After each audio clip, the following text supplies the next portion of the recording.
Bienvenue dans ce nouvel épisode de Conversation for the Amazon We Want. Je m'appelle Anaïs et dans cet épisode, je vais échanger avec Giancarlo Espinosa, expert en sciences atmosphériques, directeur de recherche à l'IRD, l'Institut français de recherche pour le développement, et auteur principal du panel scientifique pour l'Amazonie. Au cours de cette conversation, nous nous intéresserons au parcours et à la carrière de Giancarlo, ainsi qu'à l'importance de l'Amazonie pour le climat mondial. Bonjour à toutes et à tous et bienvenue dans cet épisode de Conversation for the Amazon We Want. Je m'appelle Anaïs Salabert et je suis membre du comité consultatif de la jeunesse pour la Guyane française au sein du panel scientifique pour l'Amazonie. J'ai rencontré l'Amazonie en 2018 et je suis tombée amoureuse de la selva. J'ai enseigné à Iquitos, au Pérou, et à Maripasula, en Guyane française. Ces îles au milieu de la forêt, seulement accessibles par avion ou par pirogue, sont chères à mon cœur et les enfants du fleuve, que ce soit du rio Itaia, Nanay, de l'Amazone ou du Maroni, m'ont beaucoup appris.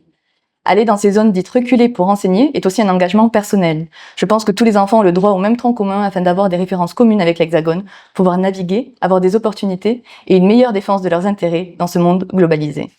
En vivant avec les communautés locales, j'ai mieux compris la relation entre leur qualité de vie et la nécessité de protéger l'Amazonie. Auparavant, j'ai également eu d'autres responsabilités comme la gestion d'une antenne d'école de français en Ouganda ou la chefferie de cabinet à Paris.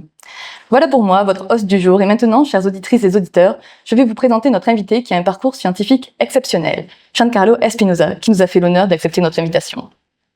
Giancarlo Espinosa est un chercheur franco-péruvien, titulaire d'un doctorat en sciences de l'environnement de l'université Pierre et Marie Curie à Paris. Il est actuellement directeur de recherche à l'IRD, l'Institut français de recherche pour le développement, et possède de multiples expériences à l'international, au Pérou, en France, en Argentine et au Brésil. Il est auteur et co-auteur de plus de 100 articles de recherche sur la variabilité et le changement climatique dans le bassin amazonien, avec un focus particulier sur la région de transition Amazonie-Andes. En 2015, Giancarlo a été sélectionné par l'État péruvien pour le prix scientifique de l'innovation, de la recherche et de l'éducation sur le thème de la réduction des risques de catastrophes. Il est l'un des auteurs du rapport spécial de 2019 sur le changement climatique et les terres du groupe d'experts intergouvernemental sur l'évolution du climat, le GIEC, et est actuellement coprésident de l'ANDEX, le programme hydroclimatique régional pour les Andes, soutenu par le programme GEWEX sur les cycles hydrologiques et les flux d'énergie de la Terre, faisant lui-même partie du programme mondial de recherche sur le climat. Pour la période 2022-2026, il est basé à la Pontificia Universidad Católica del Perú, à Lima. Il est également membre du comité de pilotage scientifique du panel scientifique pour l'Amazonie, dont il est auteur principal et professeur du MOOC The Living Amazon. Giancarlo, bienvenue et merci d'être parmi nous aujourd'hui. Merci, c'est un plaisir de discuter avec toi aujourd'hui, Anaïs. Enchantée.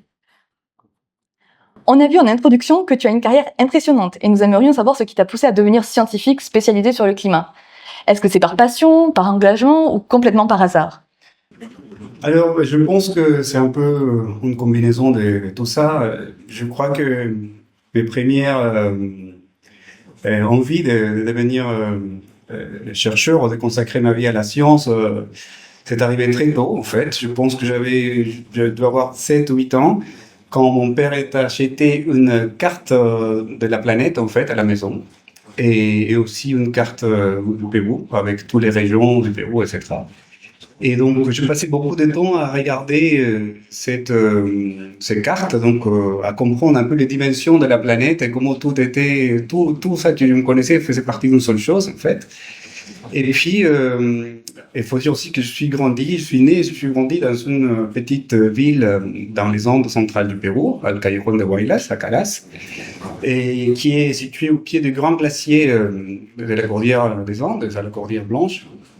Et donc, pendant la saison des pluies, et donc pendant l'été austral entre décembre et mars, on voyait clairement comment l'humidité et les gros nuages venaient depuis derrière les glaciers et apportaient de la précipitation à cette région. Et mes parents me parlaient que derrière ces glaciers, il y avait les bassins amazoniens, la forêt amazonienne, la selva.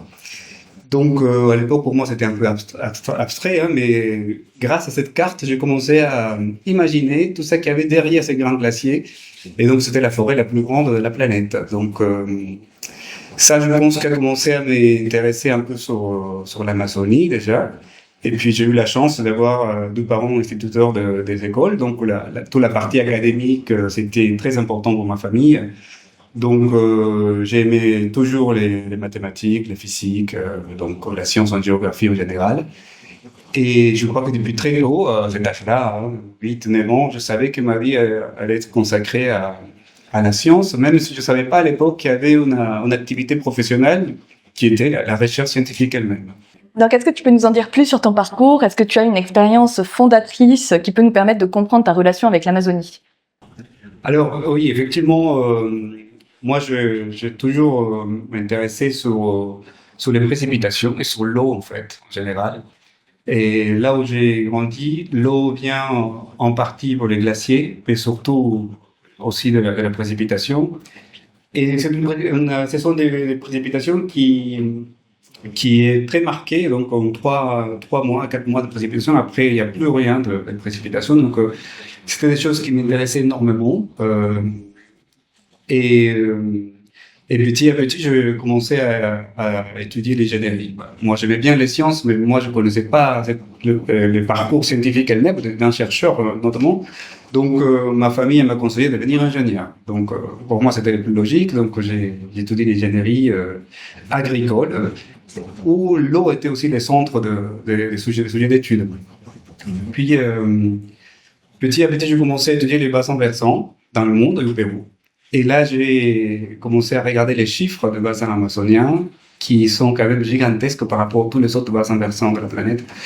Et c'était les grands bassins versants que j'imaginais depuis petit, derrière les grandes montagnes de mon petit village. Donc, même avant de mettre les pieds en Amazonie, j'ai commencé à aimer la science en Amazonie et aussi les cycles de l'eau, les cycles hydrologiques que je trouvais toujours fascinants, c'est-à-dire comment l'eau peut venir de très loin, depuis les océans, et voyage dans l'atmosphère, dans les vents, pendant des centaines de kilomètres, des énormes distances.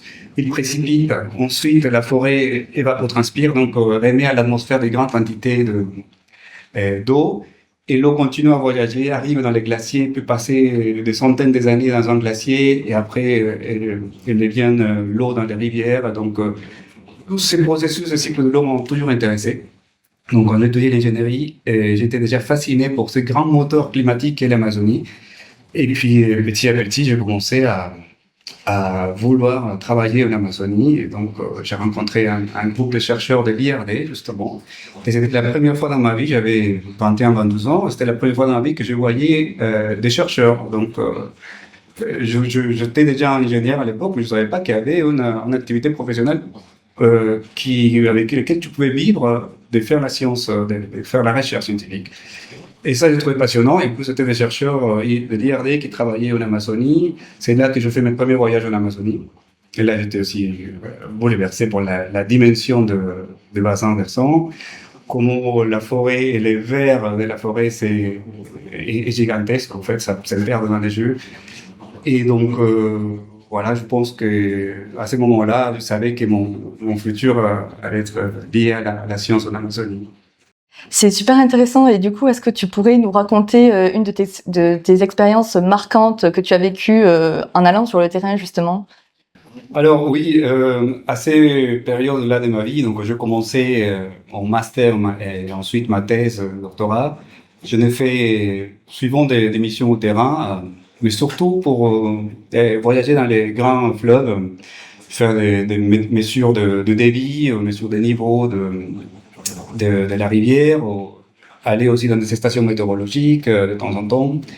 Mais un peu après, c'était peut-être en 2015 ou 2016, et on est allé chercher les grands points de précipitation maximale en Amazonie.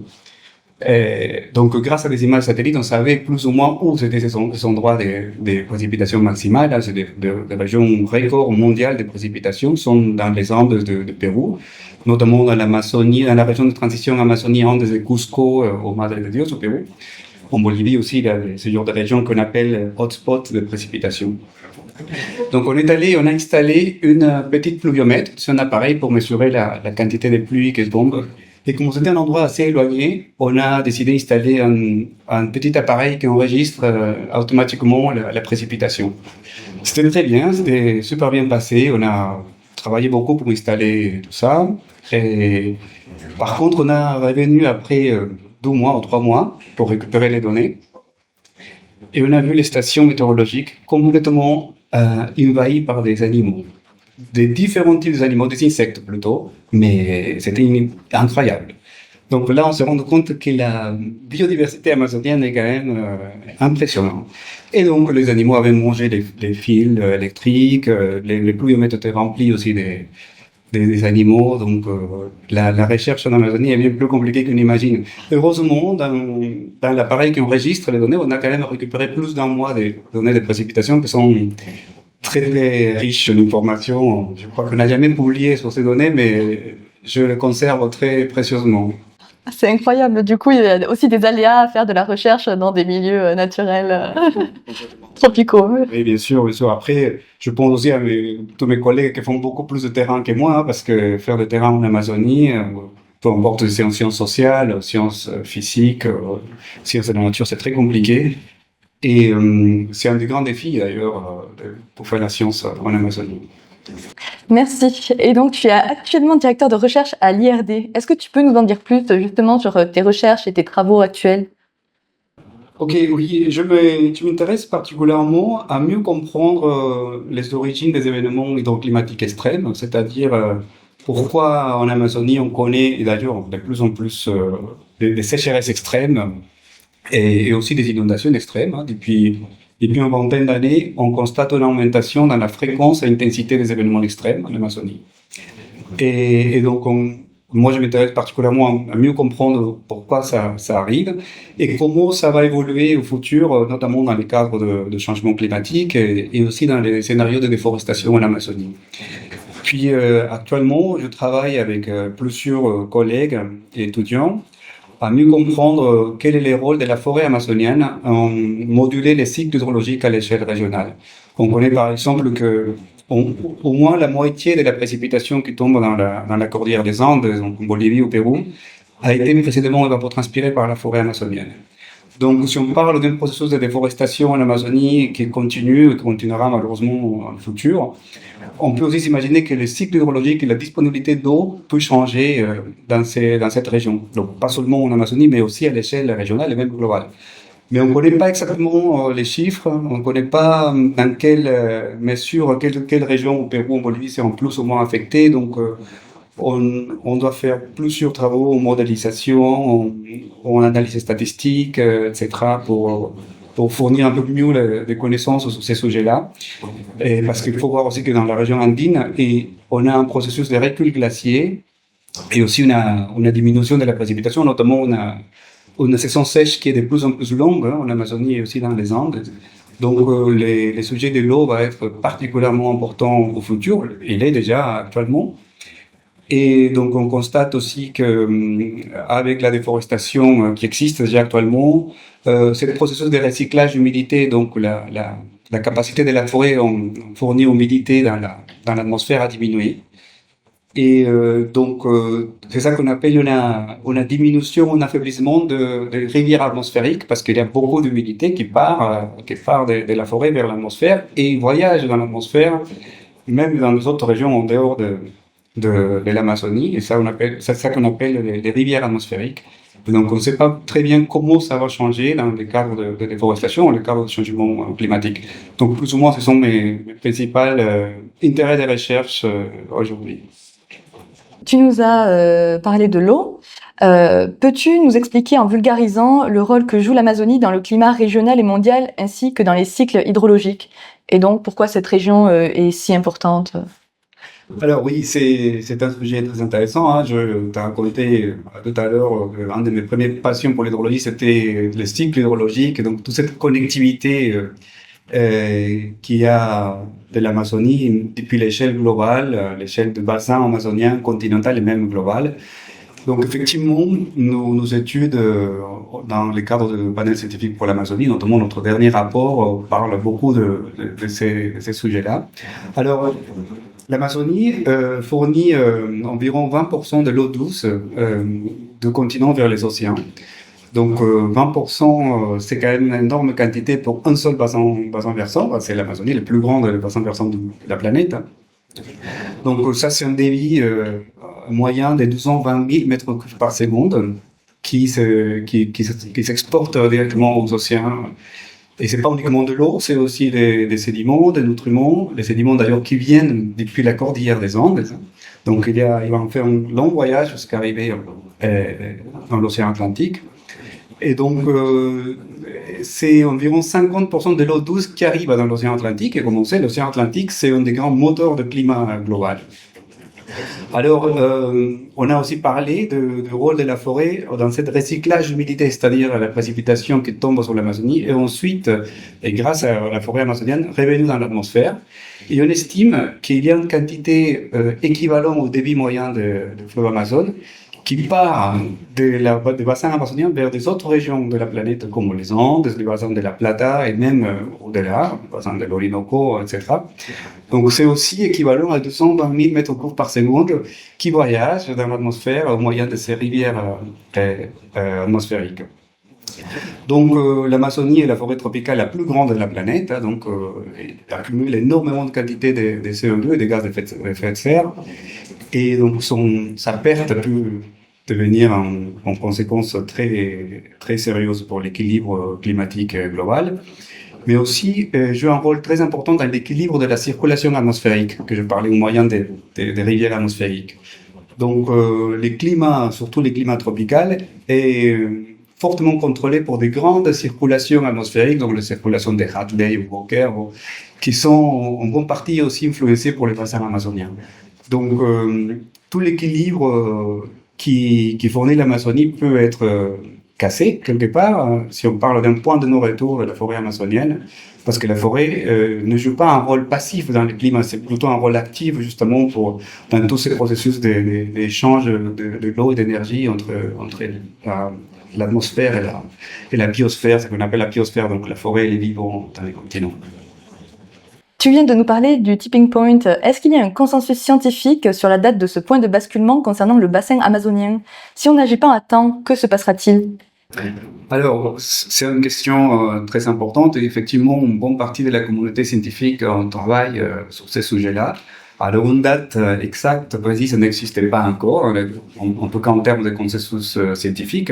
Aujourd'hui, il y a, suivant des modèles qui met la date 2050 comme une date où tous ces changements pourraient commencer à arriver, mais on n'est pas sûr de ça, on a beaucoup d'incertitudes, surtout parce que les derniers sécheresses extrêmes en Amazonie, notamment en 2010, en 2016 et la plus grande en 2023-2024, ont fait beaucoup d'impacts sur la forêt amazonienne. Par exemple, dans ces dates-là, notamment en 2023-2024, l'Amazonie n'a pas été une puits de CO2, c'était plutôt une source de CO2. Donc on commence à voir déjà ces points de basculement dans certaines années, notamment caractérisés par les sécheresses extrêmes. Donc la réponse est qu'on ne connaît pas exactement la date. On voudrait que ce soit le plus tard possible, mais malheureusement, les observations montrent que déjà, dans certains endroits en Amazonie, et pendant certaines périodes, l'Amazonie a déjà passé cette tipping point.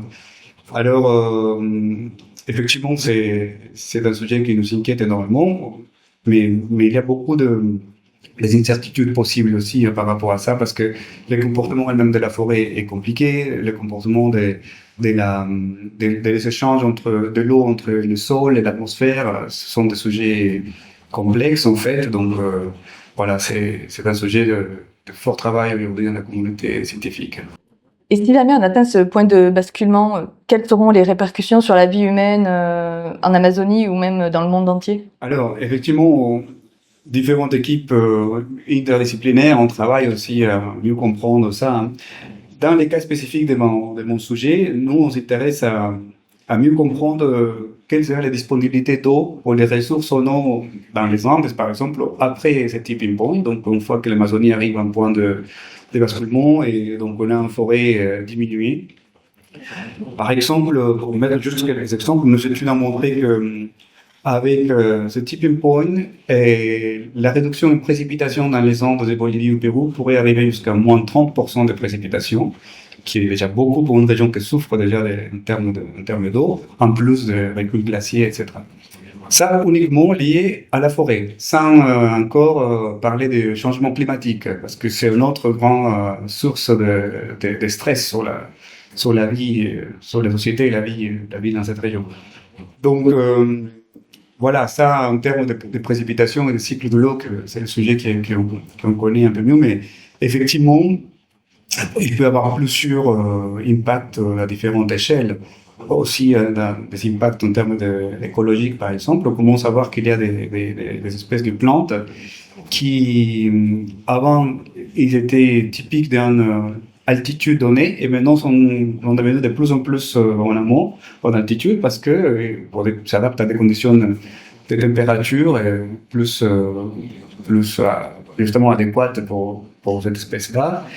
Puis on a aussi plein d'autres exemples. On voit aussi qu'il y a des forêts en Amazonie qui commencent à être remplacées pour une forêt qui s'adapte mieux aux sécheresses, mais qui sont un comportement complètement différent à la forêt naturelle en Amazonie. Et donc, si la forêt change, quelles sont les répercussions sur les cycles de l'eau? Alors, effectivement, la forêt joue un rôle actif dans les cycles de l'eau et dans le climat en général. Aujourd'hui, l'équilibre en Amazonie dépend énormément de la quantité d'eau que la forêt est capable d'évapotranspirer, c'est-à-dire de prendre de l'eau dans le sol, l'eau des précipitations, et la faire revenir dans l'atmosphère. Donc, si la forêt change, ça va changer. Donc, on va avoir sûrement moins d'humidité dans l'atmosphère parce que on a une évapotranspiration plus faible. D'ailleurs, on le constate dans certains endroits. Puis, en plus, la forêt joue un rôle très important en accumuler de l'eau dans le sol pendant la saison humide, dans la zone de précipitation, et puis et exporter cette eau petit à petit, qui est très important, surtout dans la saison sèche. Donc, on aurait aussi un cycle hydrologique, un cycle de débit dans les rivières, d'écoulement en général, altéré, modifié, si on a une forêt différente. Donc, ça, on l'a vu aussi dans différents endroits au monde, et en Amazonie, on le constate déjà. Merci pour cette réponse. Et j'ai une autre question. S'il y a une seule chose que tu voudrais faire comprendre au monde entier concernant l'Amazonie, qu'est-ce que ce serait? Alors, c'est une bonne question. Je pense que une chose importante, c'est de mieux comprendre qu'il n'y a pas une autre Amazonie, il n'y a pas deux Amazonies, il n'y en a pas un autre bassin versant comparable même à l'Amazonie. C'est-à-dire, l'Amazonie est la forêt tropicale la plus grande de la planète, et le bassin versant le plus grand de la planète, avec une énorme différence avec les autres grands bassins versants au monde. Et donc, son rôle dans le système climatique global est clé. Et détruire l'Amazonie modifie aussi beaucoup des équilibres en termes climatiques, en termes hydrologiques, à l'échelle globale. Donc aujourd'hui, l'Amazonie, une bonne partie de l'Amazonie en tout cas, est encore préservée. C'est un laboratoire naturel magnifique pour mieux comprendre une énorme quantité de processus climatiques, hydrologiques, écosystémiques, etc. Et donc, on est en train de le détruire sans se rendre pas compte les conséquences qu'il peut avoir, même pas pour le futur, déjà pour les présents proches, pour les futurs proches. Donc, je pense que c'est très important de voir l'Amazonie comme un système clé pour le climat global. Et il n'y en aura pas un deuxième, parce qu'un point de basculement, ça veut dire que ça ne reviendra pas comme avant. C'est fini. Probablement pour toujours. Il y a une jeunesse qui a compris qu'il fallait agir maintenant. Et donc, il y a beaucoup de jeunes qui veulent agir justement pour cette protection du climat. Est-ce que tu as des conseils pour ceux qui nous écoutent ou nous regardent, et en particulier les jeunes d'Amazonie, pour arriver à faire leur place et avoir un impact, une carrière liée au climat? Alors, effectivement, c'est très important. Et je pense que aujourd'hui, il faut suivre les passions, et surtout quand ces passions est engagée sur un sujet si important comme l'Amazonie, pour tout ça qu'on vient de parler. Même si des fois cette passion est liée à beaucoup de travail, parce que les choses faciles des fois ne sont pas le meilleur choix. Hein. Des fois les bons choix méritent quand même un effort supplémentaire.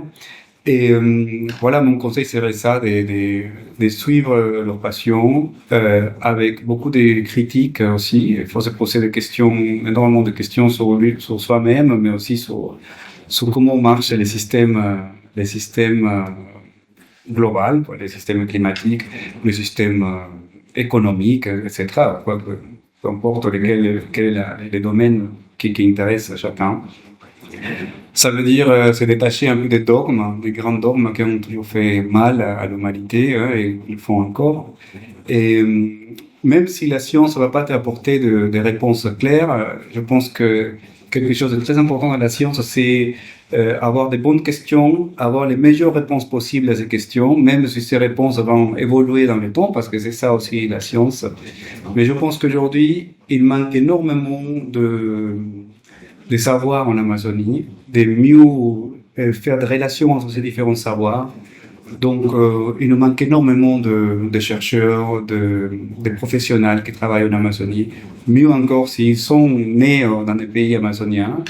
Et donc, moi, je dirais qu'on a énormément besoin d'eux, de venir travailler avec nous et de prendre la place une fois que cette génération sera passée. Et je crois que même avec toutes ces problématiques qu'on constate aujourd'hui, on est quand même dans un très bon moment pour continuer à faire la science, une science pilotée pour des chercheurs des pays amazoniens, une chose qui ne pouvait pas se faire il y a 50, 100 ans. Hein. C'est la souveraineté scientifique dans les pays d'Amérique latine, je pense qu'elle commence aujourd'hui, dans ces dernières années. Donc, on a énormément besoin de former des chercheurs passionnés, et pour essayer de mieux répondre à l'énorme quantité de questions qu'on a.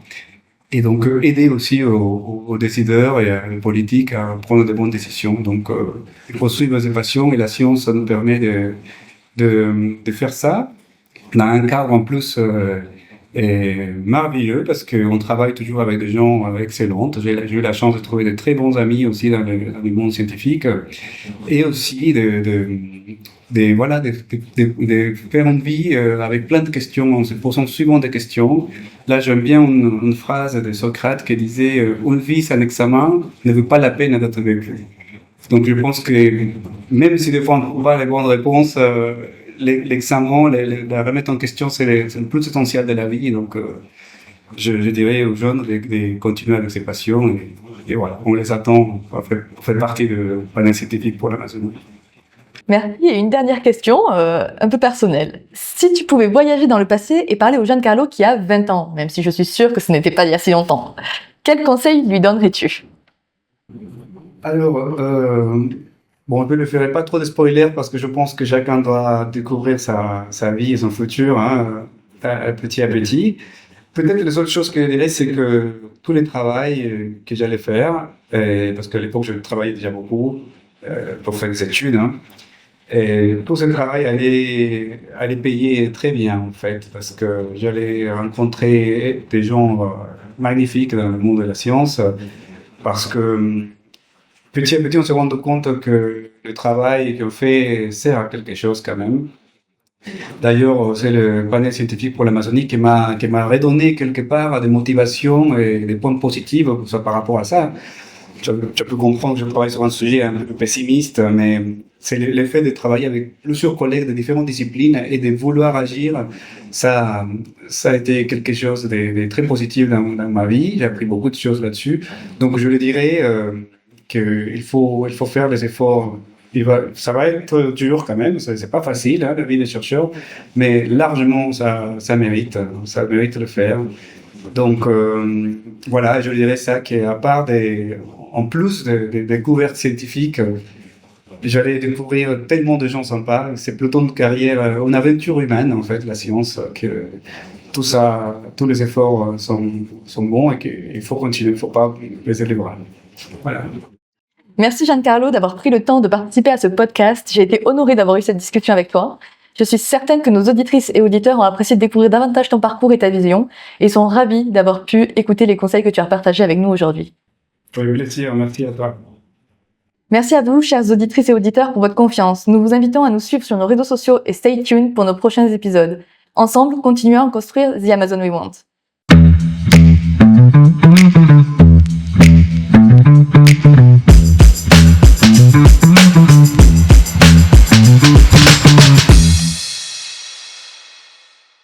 Ce podcast est une initiative du Comité consultatif de la jeunesse du panel scientifique pour l'Amazonie.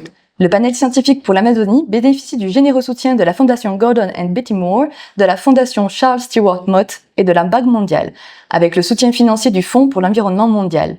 Le Comité consultatif de la jeunesse est particulièrement reconnaissant du généreux soutien apporté à son travail par la Fondation Gordon and Betty Moore.